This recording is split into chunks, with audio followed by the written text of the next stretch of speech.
Dear brothers and sisters in the Lord, ప్రభువునందు ప్రియ సహోదర సహోదరులారా, today's verse for our meditation is taken from the book of Jeremiah chapter 13 verse 16. నేటి దినం మనం ధ్యానం కొరకు తీసుకోబడిన వాక్యము ఇర్మియా గ్రంథము 13వ అధ్యాయం 16వ వచనంలోనిది. Give glory to the Lord your God. మీ దేవుడైన యెహోవా మహిమ గలవాడని ఆయనను కొనియాడుడి. This verse is a call to repentance and worship.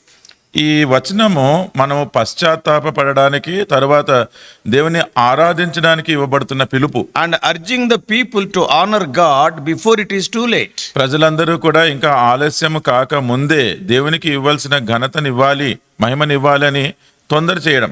Jeremiah warns that if they continue in their rebellion, God will bring judgment.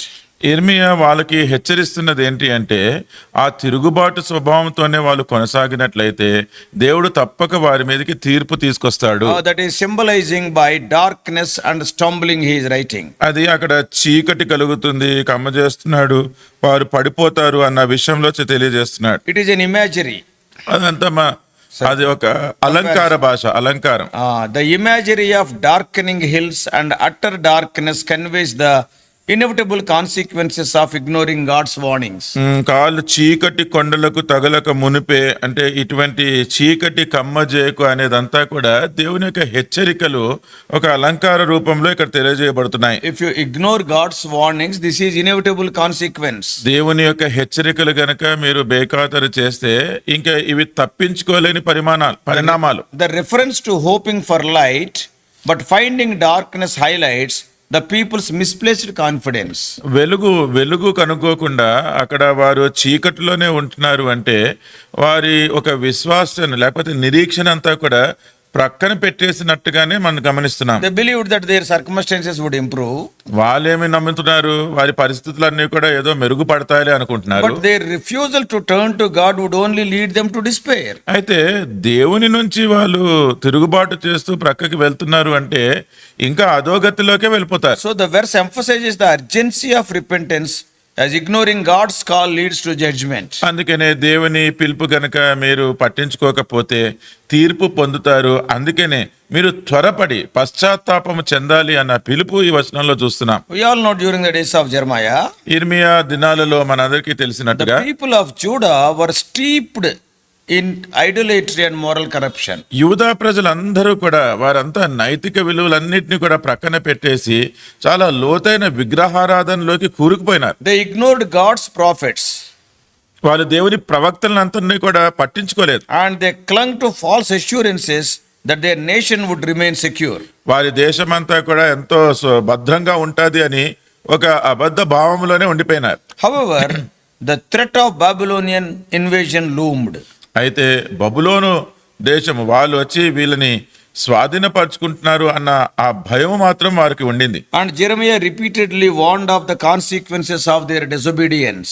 వీరి అవిధేయతను బట్టి వారు ఎటువంటి పరిణామాలు ఎదుర్కోవాలో దాని గురించి ఇర్మియా వాళ్ళకి హెచ్చరిక చేస్తూనే ఉండినాడు. So this verse fits into a broader theme of Jeremiah's message. అందుకనే ఇర్మియా చెబుతున్న ఈ వర్తమానములో దాంట్లో ఏదైతే మూలముందో ఆ సంగతి ఈ వచనంలో కూడా వివరించబడుతుంది. What is it? ఏంటది? God's judgment is imminent.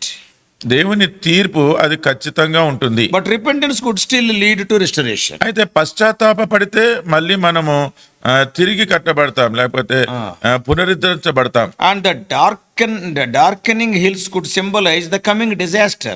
ఈ చీకటి కొండలు అన్నవి రానై ఉన్న ఉపద్రవం గురించి చెప్తూ ఉన్నాయి. While the reference to light turning into darkness reflects the collapse of their hopes. ఈ వెలుగు కొరకు అంటే అది ఏదైతే చీకటిగా మారిపోతుంది, గాఢాంధకారంగా మారిపోతుందో వారి నిరీక్షణ అంతా కూడా కుప్పకూలిపోతున్న సంగతి So చూపిస్తుంది. this verse reveals key truths about God's character. అందుకనే దేవుని యొక్క నైజం గురించి ఈ వచనము మనకెంతో మూలమైన విషయాలు చెప్తూ ఉన్నాయి. His holiness, His justice and also His mercy. ఆయన పరిశుద్ధత, ఆయన న్యాయము, అంతేకాకుండా ఆయన కనికరము. God does not overlook sin. దేవుడు పాపమును చూసి చూడనట్టుగా చేయడు. And judgment is the inevitable result of persistent rebellion. మనము గనక ఎడతెగక తిరుగుబాటు చేసిన వారమైతే దాని మీదకి తీర్పు ఖచ్చితంగా వస్తుంది. However, there is a call given here, give glory to the Lord. అయితే ఇక్కడ ఇవ్వబడుతున్న ఒక పిలుపు ఉంది, యెహోవా ఆయనను కొనియాడుడి. Before the judgment, you start praising the Lord. తీర్పు పొందక ముందు మీరు దేవునిని కొనియాడండి. What does it mean? దాని అర్థం ఏంటి? It leads to repentance and restoration. అంటే అది పశ్చాత్తాపముతోటి పునరుద్ధీకరించడం జరుగుతుంది. So theologically, this verse also highlights the danger of self-reliance. ఇక్కడ కనుక మనం గమనించినట్లయితే సిద్ధాంతపూర్వకంగా ఇదంతా మనము దీని గురించి గ్రహింపు చెందేవారిగా There is ఉంటే a danger of self-reliance depending upon ourselves. మన సొంత నీతి మీదే ఆధారపడితే ఎంతో ప్రమాదం ఉంది అన్న సంగతి తెలియజేస్తుంది. So the people's misplaced hope in their own plans and alliances led them to ignore God's warnings. ప్రజలంతా కూడా వాడి సొంత ప్రణాళికలు వేస్తూ వారితో పాటు ఉన్న వారితోటి కలిసి చేద్దామన్న విషయము దానిని బట్టి దేవుని యొక్క హెచ్చరికలంతా కూడా వీరు ప్రక్కన పెట్టేస్తున్నారు. So true hope and security are found only in turning to God. నిజమైన నిరీక్షణ గాని భద్రత గాని మనము దేవుని తట్టు తిరిగితేనే పొందుకోగలం. When you give him the honor he deserves, then only you can have security. దేవుడు దేనికైతే యోగ్యుడో అటువంటి ఘనత ఆయనకి చెల్లించినప్పుడే మనము భద్రంగా ఉండగలం. So this verse uses very vivid imagery to convey its message. అందుకని ఈ వచనం గనుక మనం చూస్తే ఈ అలంకార రూపం అంతా కూడా ఒక చక్కని వర్తమానం బయలుపరచడానికి వాడబడుతుంది. Darkness and stumbling are common biblical symbols for judgment and spiritual lostness. చీకటి లేకపోతే అక్కడ కాళ్ళు తట్టుకొని పడడం ఇవన్నీ కూడా ఆత్మీయంగా ఒక దిగజారిన పరిస్థితిలో ఉన్నదాన్ని సూచిస్తుంది. తీర్పును గురించి While చూపిస్తుంది. light represents hope, truth and God's presence. వెలుగైతే దేవుని యొక్క సన్నిధి, సత్యము, నిరీక్షణ గురించి చెప్తుంది. So the contrast between light and darkness underscores the consequences of obedience versus rebellion. అందుకనే ఈ వెలుగుకి చీకటికి మధ్యలో ఉన్న ఆ వ్యత్యాసం కనుక మనం గమనించినట్లయితే మనము విధేయులుగా ఉంటే ఎలాగుంటుంది, లేకపోతే తిరుగుబాటు వారిగా ఉంటే ఈ రెండింటి మధ్యలో వ్యత్యాసాన్ని So the గమనించగలుగుతున్నాం. progression from warning to consequences builds urgency. అందుకనే ఇక్కడ హెచ్చరికలు దాంతోటి మనం ఎదుర్కోవాల్సిన పర్యవసానాల గురించి తెలపబడినప్పుడు అప్పుడు మనకి ఆ తొందరపాటు కలుగుతుంది. And urging the audience to act before it is too late. అక్కడ ప్రజలందరూ కూడా ఆలస్యం అవ్వక ముందే మీరు పశ్చాత్తాప పడండి అని తెలియజేస్తుంది. And the poetic structure of this verse enhances the emotional weight of the message, making it both memorable and impactful. ఎంతో పద్యరూపకంగా అలంకార భాషలో ఏదైతే చెప్పబడిందో ఈ వాక్యము మనం గుర్తు పెట్టుకొని దాంట్లో ఉన్న భావం యొక్క తీవ్రతను కూడా గ్రహించేటట్టుగా చేస్తుంది. So what this verse means for today's Christian? మరి ఈ వచనము ప్రస్తుత దినాల్లో ఉన్న క్రైస్తవునికి ఎలాగ అన్వయించాలి? So for Christians, this verse is a reminder to honor God in all aspects of life. క్రైస్తవునికి మన పరిస్థితులు ఎలాగున్నా గానీ అన్ని పరిస్థితుల్లో కూడా దేవుని కొనియాడాలి అని గుర్తు చేస్తుంది. And also to live in the light of his truth. మనము ఆయన యొక్క సత్యపు వెలుగులోనే జీవించాలి అని. And it challenges us to reflect on whether we are placing our hope in God or fleeting on the unreliable resources. మనము దేవుని మీదే నిరీక్షణ పెట్టుకొని జీవిస్తున్నామా, లేకపోతే అసలు తాత్కాలికంగా కాని సంగతుల మీద ఆధారపడి జీవిస్తున్నామా అన్నది చూసుకోవడానికి తెలియజేస్తుంది. It also serves as a warning to take God's word seriously. దేవుని వాక్యాన్ని కూడా ఎంతో తీవ్రంగా పరిగణించాలి అన్న ఒక హెచ్చరిక చూస్తున్నాం. Just as Judah faced judgment for ignoring God's call, దేవుని యొక్క పిలుపుని బేఖాతరు చేసినందుకు యూదా ఎట్లాగైతే ఈ తీర్పును పొందుకుందో, so in a similar way, we too must examine our hearts and turn from anything that pulls us away from him.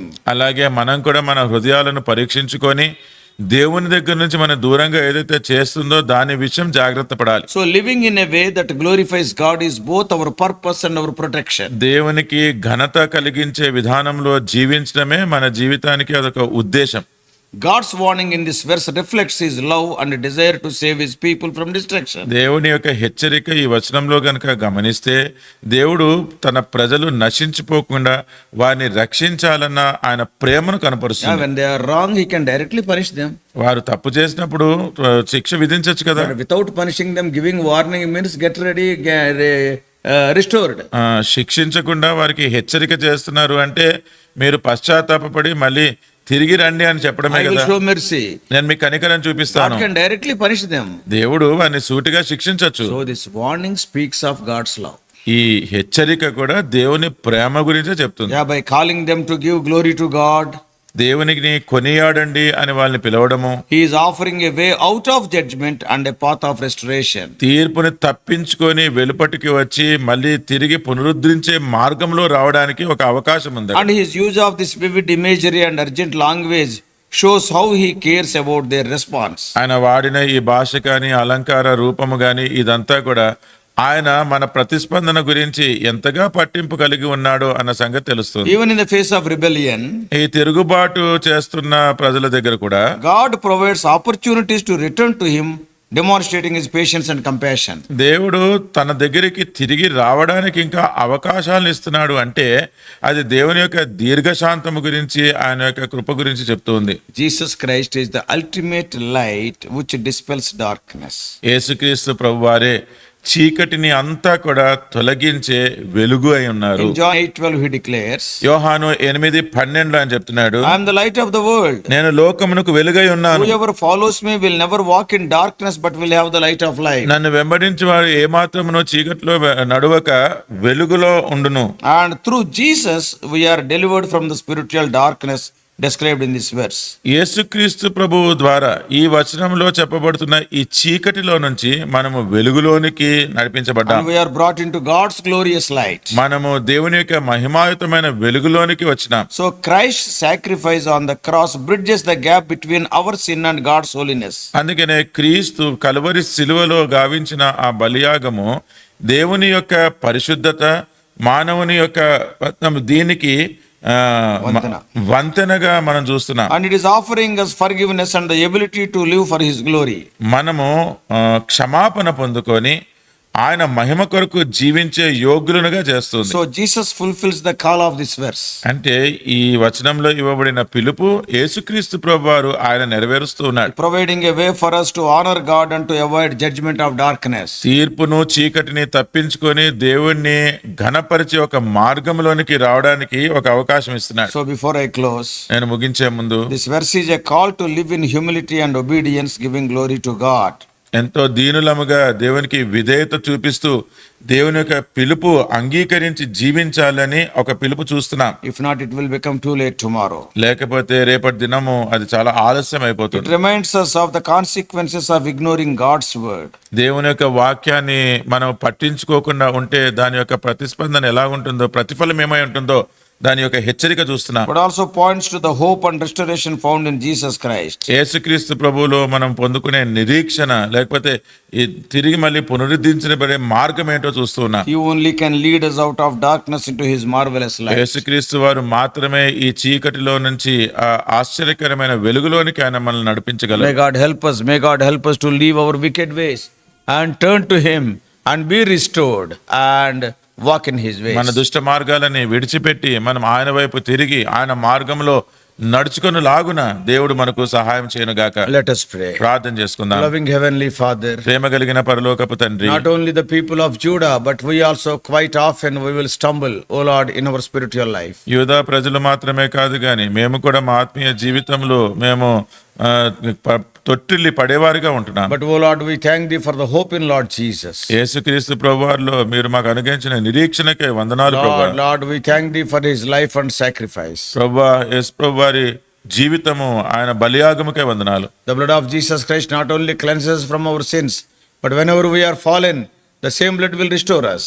యేసు రక్తము మా ప్రతి పాపములు కడిగి శుద్ధి చేయడమే కాకుండా మేము పడిపోయినప్పుడు అది మళ్ళీ మమ్మల్ని పునరుద్ధరించి శుద్ధి చేస్తుంది. Help every one of us to confess our condition. మా పరిస్థితులన్నీ కూడా మేము ఒప్పుకోవడానికి మా అందరికీ మీరు సహాయం చేయండి. Before it is too late, help us to be restored unto Thee. ఆలస్యం కాకముందే మళ్ళీ మేము మీతోటి మీ మార్గంలో వచ్చేలాగానే సహాయం Guide చేయండి. us throughout this day. ఈ దినమంతట్లో కూడా మీరే నడిపించండి. Jesus' precious name we pray. యేసుక్రీస్తు వారి ప్రశస్త నామములో ప్రార్థిస్తున్నాము తండ్రి.